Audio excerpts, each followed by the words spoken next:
দলীয় প্রতীকে city corporation নির্বাচন হবে কিনা সেটা সংসদে নির্ধারিত হবে বলে জানিয়েছেন স্থানীয় সরকার মন্ত্রী মির্জা ফখরুল ইসলাম আলমগীর। সকালে ঢাকার 2 সিটি সহ 6 সিটি কর্পোরেশনের নতুন প্রশাসকরা স্থানীয় সরকার মন্ত্রণালয়ে যোগদান অনুষ্ঠানে এই কথা জানান তিনি। এ সময় মির্জা ফখরুল ইসলাম বলেন, মেয়াদ অনুযায়ী ধাপে ধাপে সিটি কর্পোরেশন নির্বাচন হবে। পৌরসভার রাজনৈতিক প্রশাসক নিয়োগের কোনো পরিকল্পনা এখনও সরকারের নেই। এ সময় নতুন 6 প্রশাসকরা বলেন, মশা, যানজট, রাস্তাঘাট মেরামত সহ দুর্নীতি রোধে কাজ করবেন তারা। দীর্ঘদিন অকার্যকর থাকা সিটি কর্পোরেশনের টার্গেট নির্ধারণ করে জনগণের সেবা নিশ্চিত করা হবে। এলজিআরডি প্রতিমন্ত্রী মীর শাহে আলম বলেন, আমলাদের চেয়ে রাজনৈতিক প্রশাসকরা ভালোভাবে কাজ করতে পারবেন, এজন্য তাদের নিয়োগ দেওয়া হয়েছে।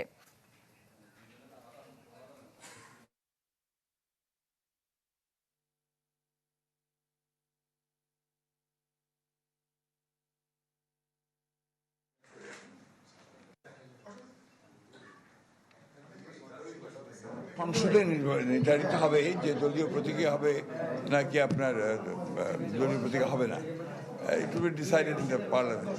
আর এখানে যেহেতু আপনার সরকারি কর্মকর্তার দায়িত্বে ছিলেন, আমরা মনে করছি যে আপনার এখানে রাজনৈতিক ব্যক্তিরা থাকলে জনগণের সেবা তারা বেশি পাবে এবং ভালোভাবে পাবে, এটা আমাদের বিশ্বাস আর কি।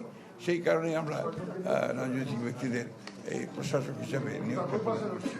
এতে জনগণের সঙ্গে গ্যাপটা অনেকটা কমবে। হোয়াইট প্লাস প্রো সেনসিটিভ স্কয়ারের মাঠের বাইরেও তো আমরা এভাবে দেশপ্রেম দেখাতে পারি।